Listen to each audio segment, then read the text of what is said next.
Welcome to a place where stories matter. Here, every tale begins in silence, in the hush of forgotten corners, in the stillness of chained paws, in the gaze of those who have been unseen too long. This is not just a sad story for adults. This is a true dog story, a narrated dog story for adults seeking truth, healing, and hope. This is a voiceover storytelling drawn from life, a story of a rescued stray dog, of an abandoned puppy, of a dog left behind, of pain, yes, but also of love. It began, as these things often do, in the most ordinary place. A roadside near an empty field, the earth split by weeds, and the sky swollen with rain. He was small, too small to be alone, too thin to be strong, too quiet for a creature once born into play. His fur was tangled and wet. Muddy water dripped from his paws. His collar, once red, was frayed and tight, and a rusted chain hung from his neck like a memory that refused to let go. He had no name. Not anymore. If someone once whispered it, they had long since stopped. He had become another abandoned puppy story. Another dog tied up and forgotten. Another animal abuse survivor. No one spoke about, but he remembered. He remembered the car door that opened, the hand that loosened his leash, the voice that said nothing, and the silence that followed. He remembered standing there, watching tires fade into dust. Unsure whether to run or stay, he stayed. Rain came quickly, first in droplets, then in sheet. The mud beneath him turned cold. The chain at his neck dug deeper. He curled against a wooden fence, alone. No shelter, no food, no voice, only rain and time. This is how so many dog left in the rain stories begin, with confusion, with waiting, with a world that rushes past, unaware. He didn't bark, didn't whine, didn't chase the cars that passed. He waited, not for rescue, not yet, for return, because abandoned animals often believe in us longer than they should. They wait long past reason. They hope longer than memory allows. He waited 1 hour, 3, a night. By morning, he hadn't moved. He licked the rain from a puddle. His eyes searched the road. He was soaked, cold, hungry, and still he waited. Because what else was there? He became part of the fence, a shadow in the landscape, mud-caked paws, fur that no longer dried. Days passed. The rain came and went. But he stayed. He was a homeless dog story, a soul invisible to the world. People passed. A truck slowed once. A window rolled halfway down, then closed again. No one stopped.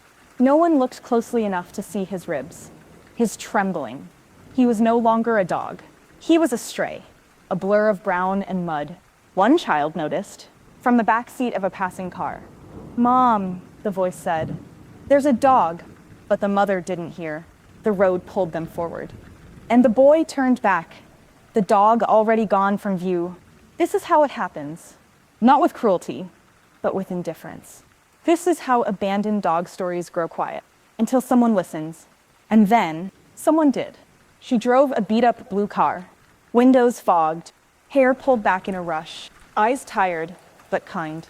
She was looking for something else, but she found him. At first, she saw nothing, just fence, mud, rain. But then, movement, small, still, alive. She stopped. The dog didn't move, didn't lift his head. He had learned not to. She stepped out, closed the door softly, kneeled 5 feet away, and waited. He blinked. Once, twice. She spoke gently. "I see you." No name, no whistle, just truth. She left food, a blanket. She said nothing else. Got in her car, drove away. He didn't eat. Not yet, but he watched her leave. That night, he curled tighter. The blanket stayed where it was. He was still afraid to claim anything, but he didn't run, because somewhere deep inside, he recognized something. Maybe not love, but not danger either. The next day, she came back. He had eaten the food, just a little. She smiled. "Good boy," she whispered. He didn't know what that meant, but he liked the sound of her voice. She returned again and again, rain or no rain, wind or stillness, always with food, always with silence. She never reached for him, never forced, only waited. And that waiting was louder than any touch. One afternoon, she sat right there in the mud. She placed a second blanket next to his, not on him, beside him. An invitation. He didn't move, but he didn't look away. 3 days later, he sniffed her boot. Didn't touch, just smelled. She smiled. Said nothing. She named him quietly when he couldn't hear. Finn. It meant fair. It meant wanderer. It meant nothing to him. But to her, it meant hope. Finn began to shift. He moved when she approached. Not away, just aside. He began to eat while she was still near. He began to sleep facing her direction. One night, he wagged his tail. Once. Just once. But it was enough to bring tears. Because in that moment, the crying dog story became something else. A healing journey of a dog. She brought a leash, left it on the ground. He sniffed it, didn't touch it again. The next day, he put a paw near it. 2 days later, he stepped into the loop and stood. She didn't clip it on, not yet, but she whispered, maybe tomorrow. And he blinked, as if to say, maybe. That night, the wind howled, and Finn crawled onto the blanket she'd left for herself, curled into a ball, shivered. She didn't move, only opened her coat and waited. Slowly, he leaned in. His ribs touched her side. Her hand hovered above him, then lowered and touched, gently, lightly, lovingly. He flinched, paused, then leaned closer. That was the moment.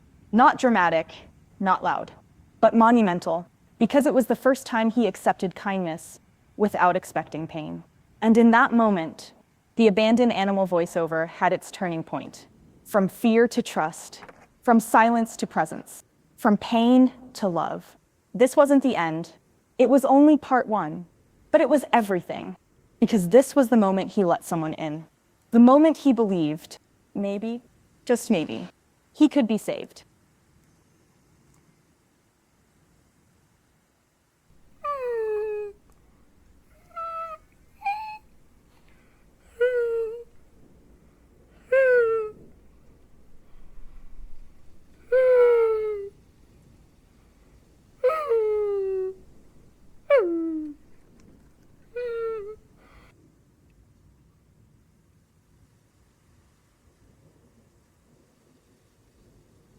The road back to trust isn't paved with grand gestures.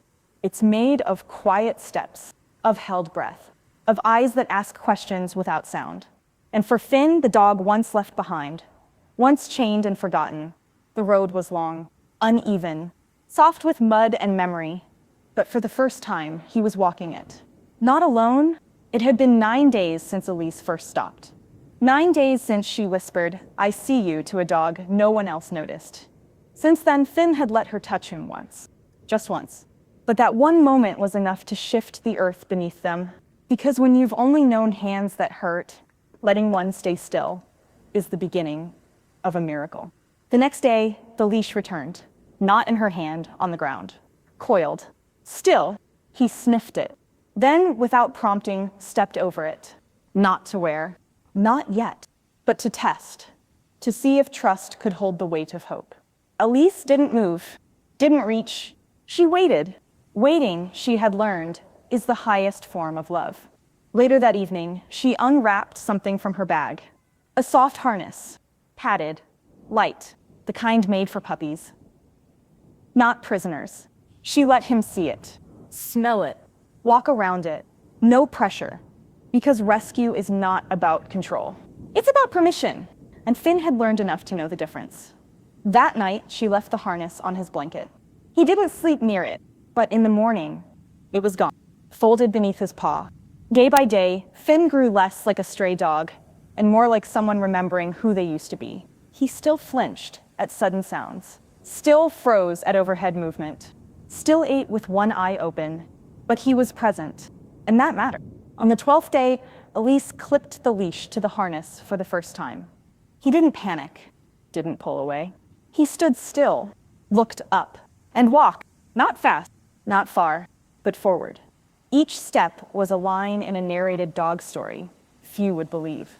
Each pause a sentence of survival, each breath a punctuation of trust. They walked for 20 minutes, in silence. The chain at his neck was gone now, replaced with comfort, with choice. Finn began to change, not suddenly, not loudly, but steadily. He watched Elise more now, listened when she spoke, learned her rhythm, matched her pace.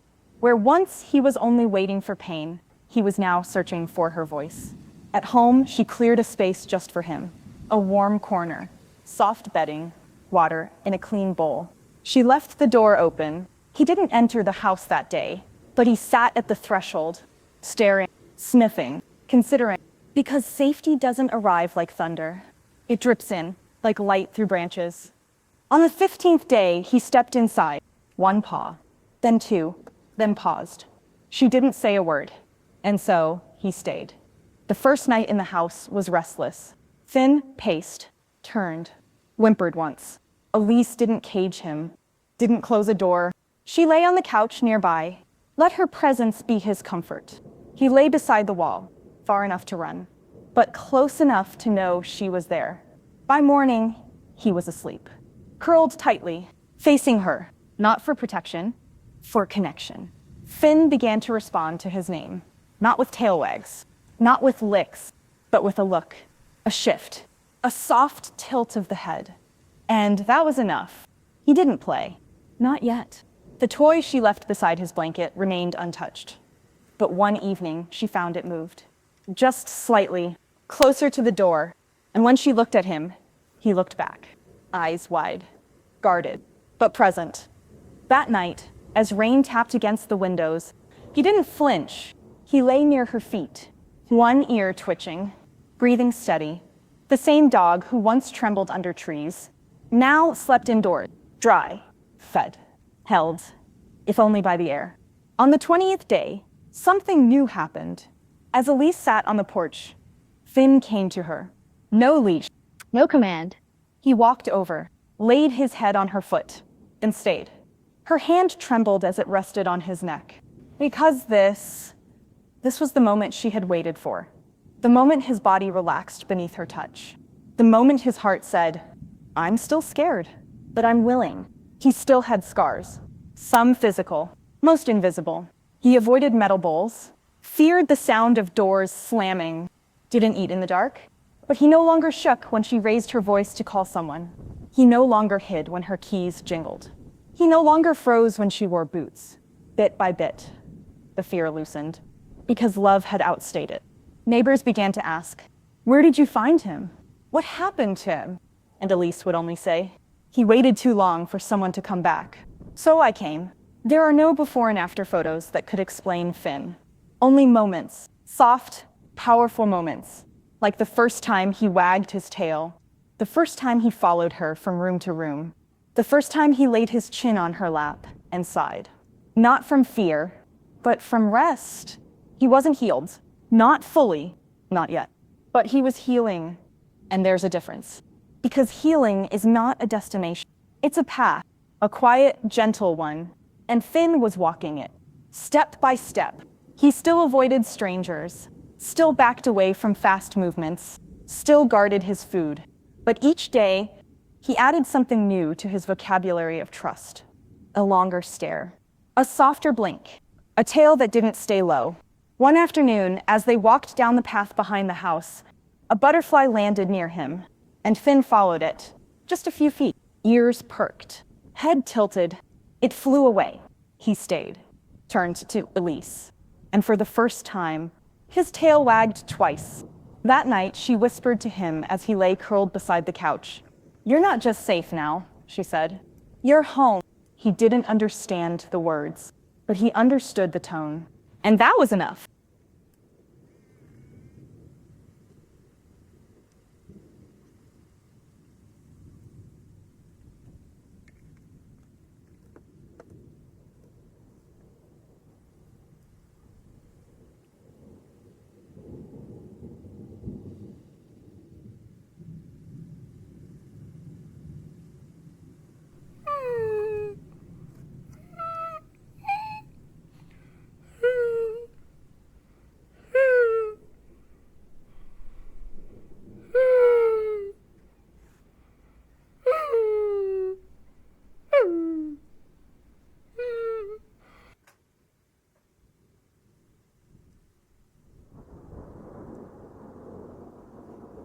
Joy doesn't arrive like thunder.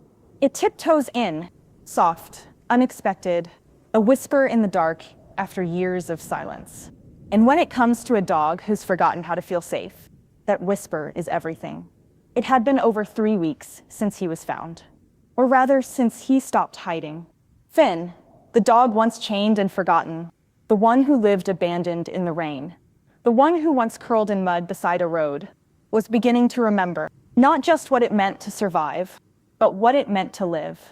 His world had grown larger, inch by inch, from the edge of the field to the doorstep, from the doorstep to the porch, from the porch to the warmth of home. He no longer flinched when the wind blew. He no longer cried in his sleep. He no longer watched the door, expecting someone to leave. He had begun to believe, but belief isn't the same as joy. Joy is wilder, less cautious, more fragile, and the healing journey of a dog always meets joy last, when trust is strong enough to carry it. That morning was different. The sky was soft. The air smelled like grass and memory. Elise opened the back door, and Finn followed without being asked. He wasn't wearing a leash. He didn't need one. Not anymore. The backyard was fenced, wide, and full of small wonders. But Finn had never explored it. Not really. He usually stayed near the porch, beneath the table, watching birds but never chasing, listening to wind but never stepping into it. But this time, he paused at the steps, lifted his head, and ran. It wasn't a sprint, more like a bounding, a tumbling forward, an almost trip, almost leap. His paws sank into wet soil. His ears flapped, his tail lifted. He didn't chase anything. There was nothing to chase. He ran simply because he could.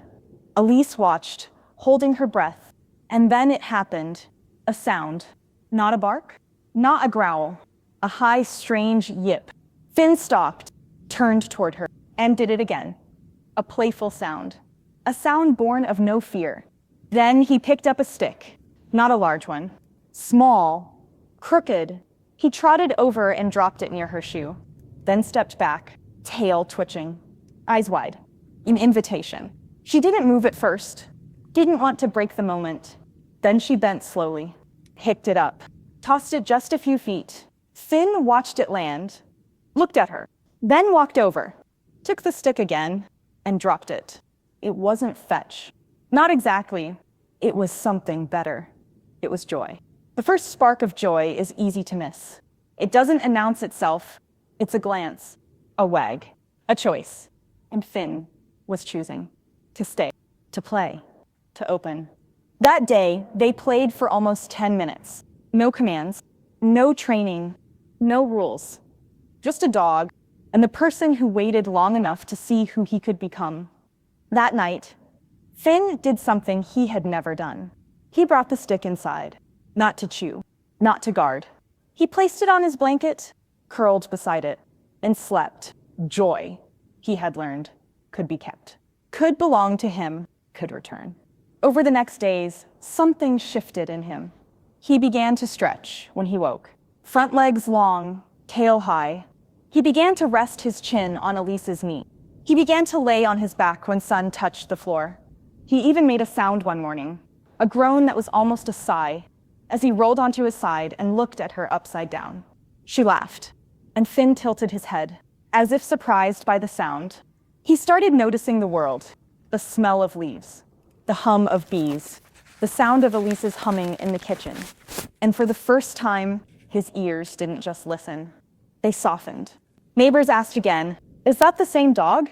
Elise only smiled. He's becoming himself. They took longer walks. Finn no longer lagged behind. He trotted curious. Every squirrel was a mystery. Every puddle, a temptation. He even barked once at a shadow, and then turned, unsure. Elise smiled. "Was that you?" His tail wagged. Twice. He had not just been rescued just in time. He had stepped into time, into moments where he could exist, without fear pulling at his heels. Joy began showing up in unexpected ways. A game with leaves, a dance in the hallway, a sleepy sigh on the rug. It wasn't loud. It wasn't flashy. It was honest. And it was his. One evening, Elise came home to find him waiting by the door, stick in mouth, tail wagging. He didn't jump, He didn't bark. he simply waited. And when she stepped in, he placed the stick at her feet, then looked up and smiled. Yes, dogs smile, not the way we do, but you know it when you see it. And Elise saw it and cried. That night, she sat beside him on the floor. He curled against her, not out of fear, not because he had nowhere else, but because he wanted to. Because being near her was not a reaction, but a choice. Finn was still healing. There were still loud noises, still sudden movements, still shadows. But now there was joy beside the fear. And that changed everything. Because now, when fear whispered, joy answered louder. He had become more than a rescue. He was a revelation, proof that even the most broken spirits carry embers. That even after betrayal, joy can return. That the abandoned dog story doesn't end in the mud, but in movement, in light, in love.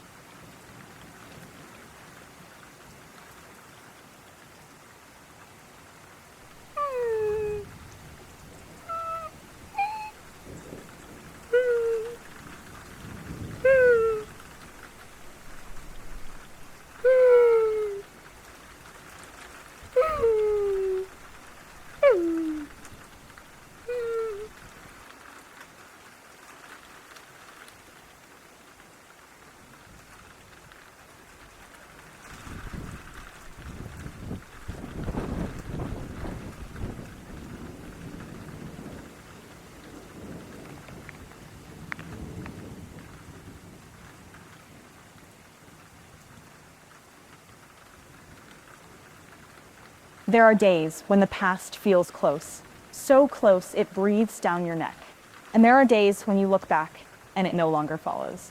This was that day for Finn. He woke early, before the sky had fully opened its eyes. The room was still dim, quiet.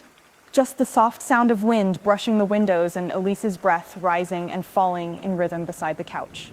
He stretched, front paws long, tail lifting gently, a slow shake of his fur, as if shedding sleep itself. And then he stood still, listening, but not in fear, just in awareness. For the first time, the sound of a car outside didn't make him crouch. The distant bark of another dog didn't send him behind the couch. He simply blinked, sat down, and waited for morning. Elise stirred with a whisper. "Good morning, sweet boy." And Finn wagged his tail, not fast, not frantic, just enough to say, "I know I'm safe." It had been more than a month since she found him. A rescued stray dog, broken and silent. Another abandoned puppy story left to rot in the mud. And now he stood in a warm room, his coat brushed and full again, his eyes alert, alive, not wide from fear, but open from trust. They stepped into the morning together, back door creaking, grass damp with dew. The garden waited, wild and soft and welcoming. Finn stepped into it without hesitation. His leash was clipped, yes, but loose, no tension. It was no longer a symbol of restraint. It was just a thread of connection between them. They walked the wooded path behind the house. They'd walked it many times now, but today felt different. Today, Finn wasn't just moving forward. He was aware of the trail behind him. Birdsong filled the air. Squirrels scattered in branches above. And for a moment, Elise paused. Let the leash drop to slack. "Go on," she said softly, and he did. He trotted ahead, not far, just to the bend. Then he stopped, turned, and looked back. This moment would have meant nothing to anyone else. Just a dog checking on his person, but Elise knew better, because Finn had never looked back without fear before. He had always looked back to be sure she was still there, or to brace for the sound of a raised voice, or the crack of a door slamming shut. But this time his tail lifted, his ears relaxed, his mouth just slightly opened, almost a smile. He didn't flinch, didn't brace, didn't crouch. He simply looked back and waited. Elise stepped forward, met him, clipped the leash again, and they kept walking, as if nothing had happened, but everything had. Later that morning, he lay on the porch, watching the world. Not hiding, not folded into a corner. He sprawled. The kind of sprawl only healing dogs know, when bones no longer expect to be kicked, and muscles finally release the memory of cold nights. Elise brought him a toy, one he'd ignored before, a soft, worn bear. This time he took it, gently, carried it to his blanket, curled around it, and slept. Sleep had become different for him, no longer short and sharp, no longer filled with twitching paws and startled gasps. It was deep now, whole. Sleep without fear is a kind of healing only rescued animals know, and Finn had found it. That afternoon, they walked through town. It was busy, noisy, unfamiliar, but Elise had prepared him. They stayed to the quiet sidewalks. They moved slowly, and he stayed at her side. Sometimes he stopped. Sometimes he leaned into her leg when a horn honked. But he didn't run, didn't panic. He trusted her presence more than he feared the world.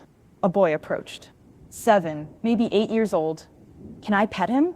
Elise knelt, looked at Finn. "Do you want to meet someone?" She held out her hand.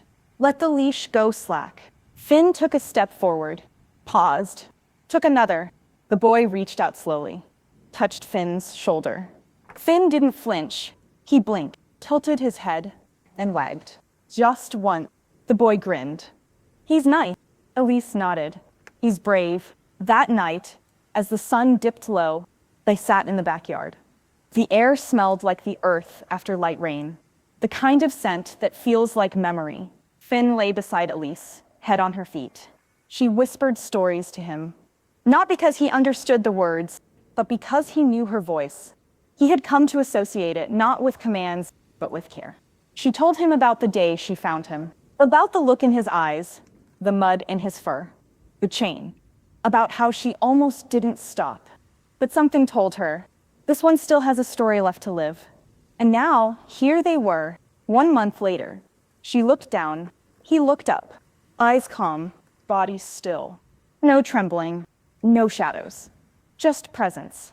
Finn, the dog chained and rescued, the animal abuse survivor, was no longer looking over his shoulder. He had looked back and didn't flinch.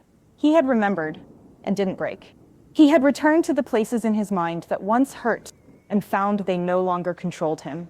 This is the miracle of recovery. Not the wagging tail, not the cleaned fur, not even the smile, but the moment when the past no longer defines the present. That night, Elise placed a candle on the porch. Let it flicker into the dark. "For who you were," she whispered, "and who you are now." Finn lay beside her, and the light danced in his eyes.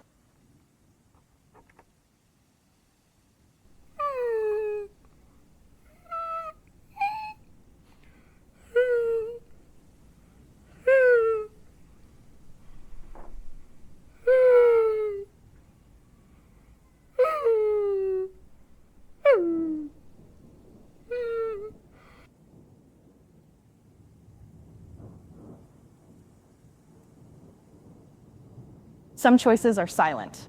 They are not made with words, nor with grand gestures. They are made in stillness, in presence, in the quiet decision to remain where once the only instinct was to run.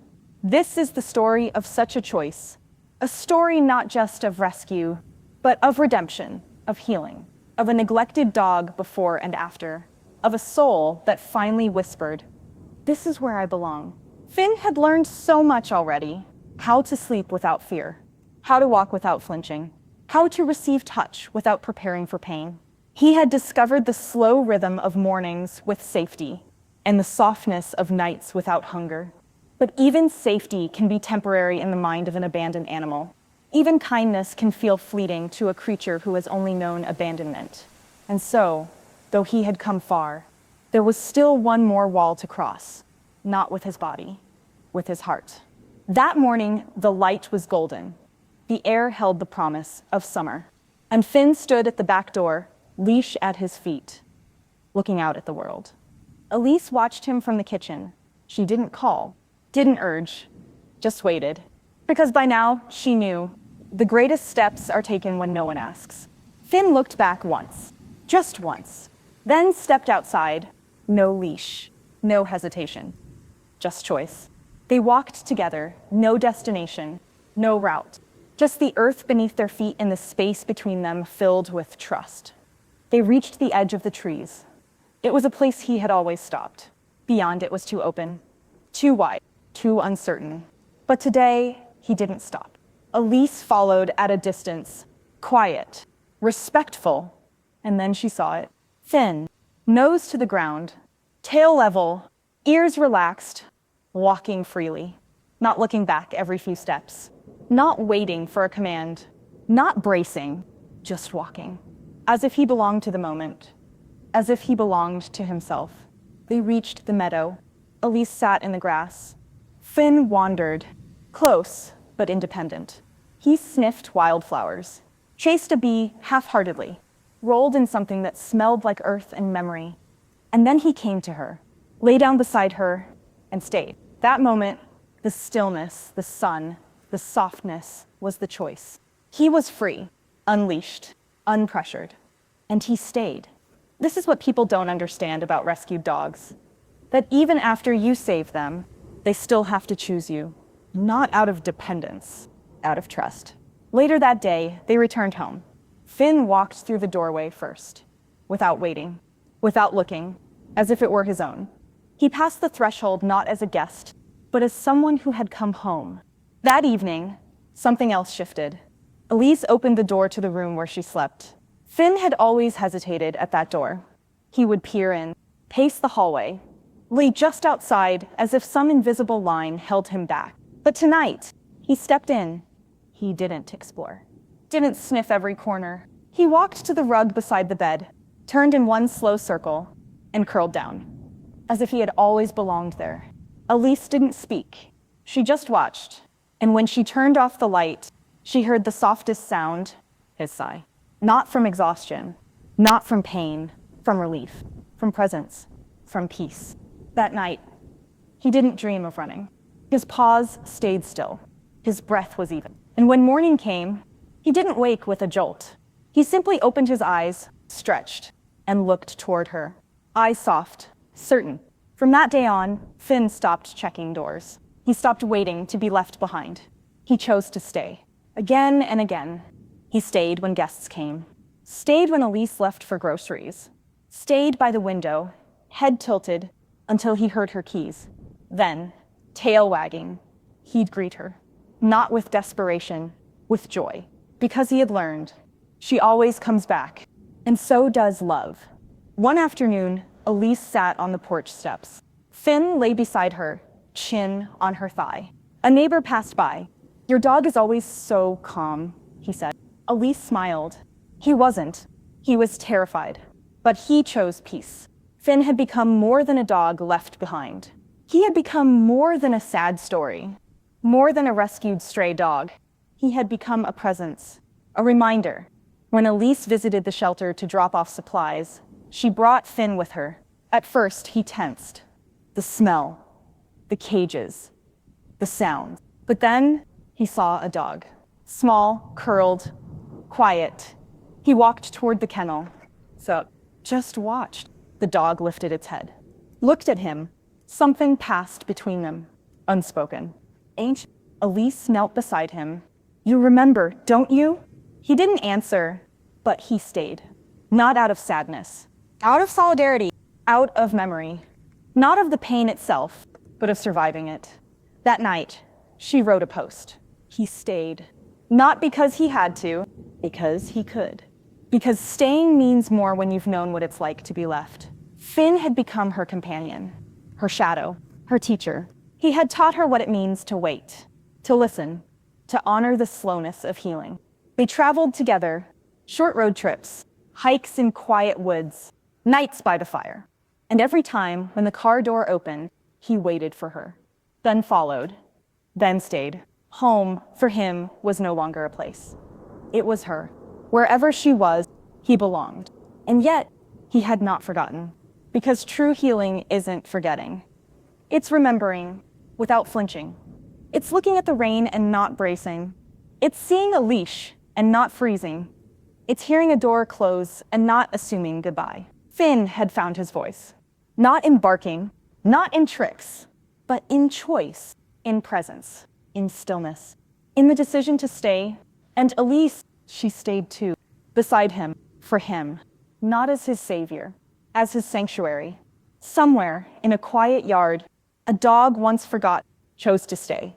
And that choice was everything.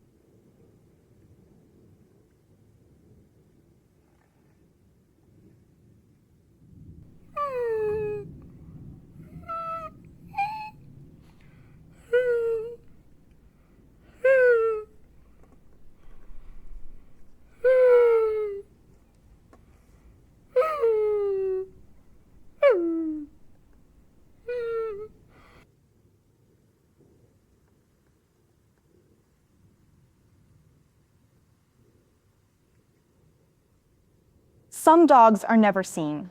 They pass through the world like whispers, quiet, afraid, hoping not to be heard again. And yet, when they are finally seen, truly seen, it is not only they who are changed. It is us. This is the part of the story where the world begins to notice, where a rescued stray dog, once abandoned and forgotten, becomes more than a story. He becomes a reminder. Finn had already come so far. He had moved from the shadows to the sun. From curled-up silence to full-bodied sighs, from muddy roadsides to soft blankets and slow mornings, but he had done more than heal. He had become visible. And visibility, for a soul that once cowered under cars and hid from every approaching footstep, is no small thing. It began simply. A photo Elise took one quiet afternoon. Finn, sitting beneath the willow tree, his coat golden in the late light, his eyes deep and still. She posted it with a few words. He was left behind. Now he stays because he chooses to. This is what healing looks like. She didn't expect a reaction, but something in that image, his calm, his poise, his silent invitation to feel, touched people. The post spread, not like wildfire, more like water, quiet, patient, reaching everything that needed it. Messages poured in from strangers, from shelters, from people who had once rescued or once been rescued themselves. I see myself in him. I cried watching his eyes. Thank you for this true dog story. It's the most emotional dog story I've ever read. Finn, the dog who once waited in the rain, was being seen by thousands, by hearts he would never meet. Elise began to share more, not because she wanted attention, but because she understood something now.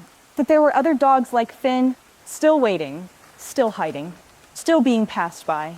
And maybe, just maybe, his story could help them be seen too.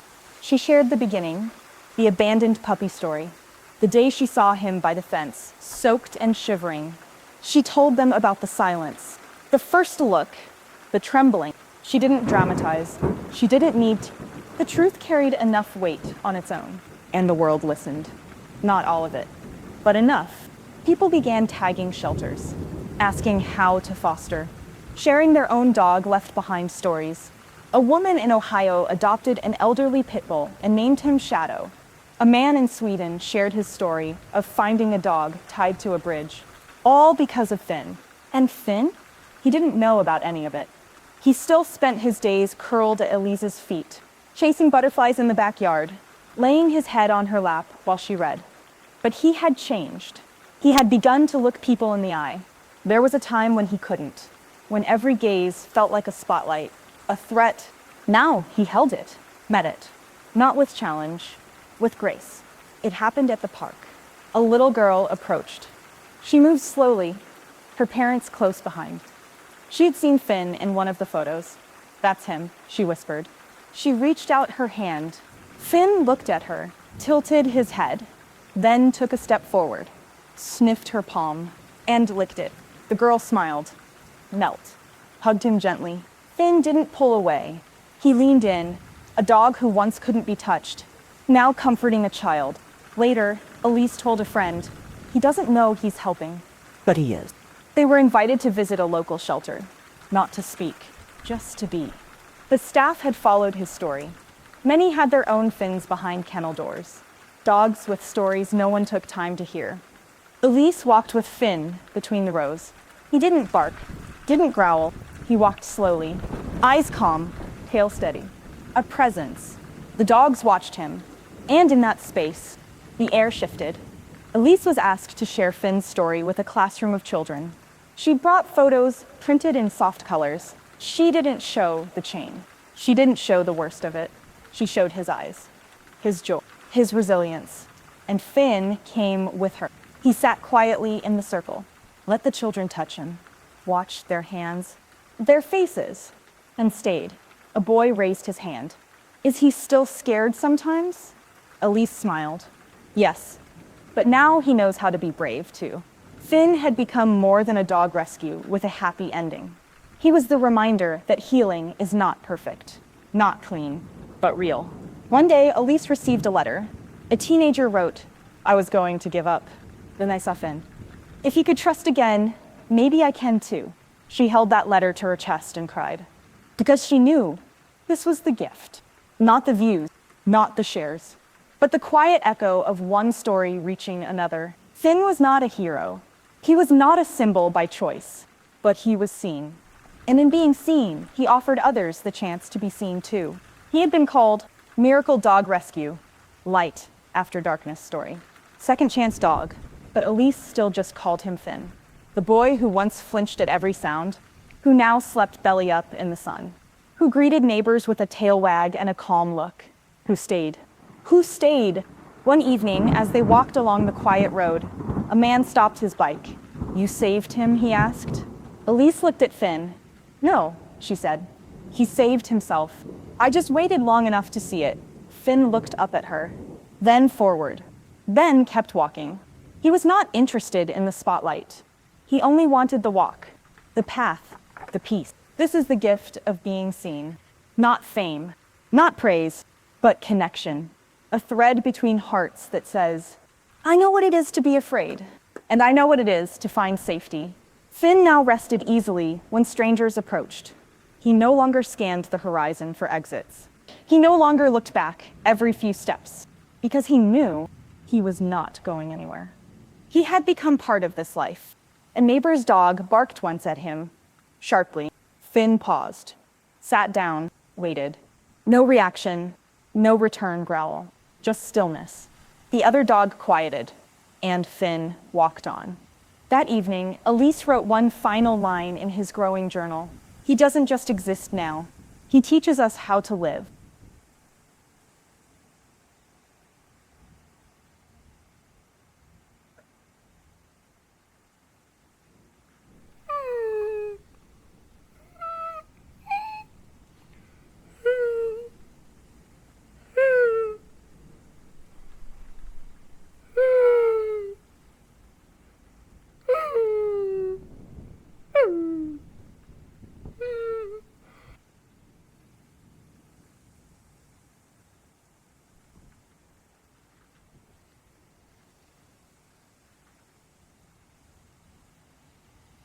Some stories don't need loud endings. They don't need grand applause or final lines. Some stories end with quiet, with a sigh, with peace. and that is how Finn's story rests. Not with drama, but with stillness. With light that stays long after the rain is gone. It had been many months now since he had stood in the cold mud beside that broken fence, since he was found, and now those same eyes glowed. Not bright like fire, since his eyes spoke of nothing but hunger and waiting. Soft like ember, he had become a quiet light. He no longer startled when doors opened. He no longer kept his tail tucked or his back to the wall. He walked forward. He no longer paced when Elise left the room. He welcomed touch, and above all, he lay in the sun. He stayed. Finn had become woven into the rhythm of life. He knew which cabinet held the treats. He waited near the window every morning for the mailman. He followed Elise through the garden, never in a rush. He had made peace with time. Elise stroked his head, and he rested against her. One evening, they sat together on the porch. He had made peace with being seen, and for a moment, all was still. A breeze passed through the trees. She whispered, "You're not the same dog I found in the rain." And Finn, as if understanding, pressed closer. She often thought about what would have happened if she hadn't stopped. If she had looked away, like so many others. If she had driven past. If she had told herself someone else would do it. Because this quiet soul, the thought always tightened her chest. This light beside her was almost forgotten. It wasn't just her who saw him now. And now, he was her home. Neighbors waved to him before her. Children called his name from across the street. Even the vet said, There's something about him, because there was. There was a steadiness to him, a silent grace, a strength built not from force, but from having broken and rebuilt himself, one breath at a time, not to adopt. They began visiting shelters regularly, just to sit. Finn would walk calmly down the rows, and other dogs, frightened, lonely, silent, would watch him. Some would bark, but some would cry. Some would simply be still. And in that stillness, a promise. He offered something Elise could never put into words. That it's possible. He became part of a reading program at the local school. Children would sit beside him with picture books. Some too nervous to read aloud to adults. But Finn listened, head tilted, eyes blinking. Tail occasionally thumping on the floor, and children read, because he made them brave, the way Elise had made him brave. One day, Elise took a photo of him sleeping beneath a child's desk. He makes people feel safe because he knows what it means not to be. It was shared thousands of times. Posted it with just one sentence. At home, life was simple. Sunlight on the floor. Dinner at 5. Evening walks under pink skies. But the simplicity was not emptiness. It was fullness. He no longer circled 3 times before laying down. It was what happens when survival becomes serenity. Finn no longer had nightmares. He no longer flinched in his sleep. He dreamed, deeply, and often his paws moved, running, not away, but toward. Sometimes Elise watched him as he slept, hand resting near his chest, and she'd whisper, and Finn would sigh, "You are the softest thing that ever survived the hardest pain, long and full, and stay." One day, a woman stopped Elise at the park. "Is that the dog?" she asked. "The one from the story?" Elise nodded. "Yes, that's Finn." The woman knelt, tears in her eyes. "I want you to know I adopted because of him." It happened again. And again, people approached. People remembered. People saw. He was a thread that connected strangers. Finn had become more than a dog. Through empathy, through memory, through hope. Elise began to receive more letters. People sharing their own heartbreaking animal stories. Their own rescue-just-in-time moments. And always to foster. How Finn had been a part of their decision to act. Because once you see a soul like Finn, to adopt, to stop the car, in shelters, you begin to recognize the unseen everywhere. You cannot unsee in your own heart, on street corners. Finn had given the world a gift, not by doing, by being, by surviving, by choosing love, by staying. The house was quiet most days, of kettle whistles, of wind through curtains, just the sounds of paws on wood, but the quiet was not silence. It was peace. It was the echo of healing. Elise often sat in the yard, watching him move through the grass, his movements now light, steady, graceful. He was no longer the dog she rescued. Her lesson, he was simply Finn. Her companion, her light. One evening after a long walk, she whispered, "You don't need me anymore." And Finn looked at her, then gently placed his paw over her foot. Not to disagree. "I choose you," it meant. Still, to answer differently. Not with fireworks. Always. This is how true dog stories end. Not with music. With soft eyes. With still presence. Maybe you were meant to. And if you're reading this, with the light that stays long after the story is told,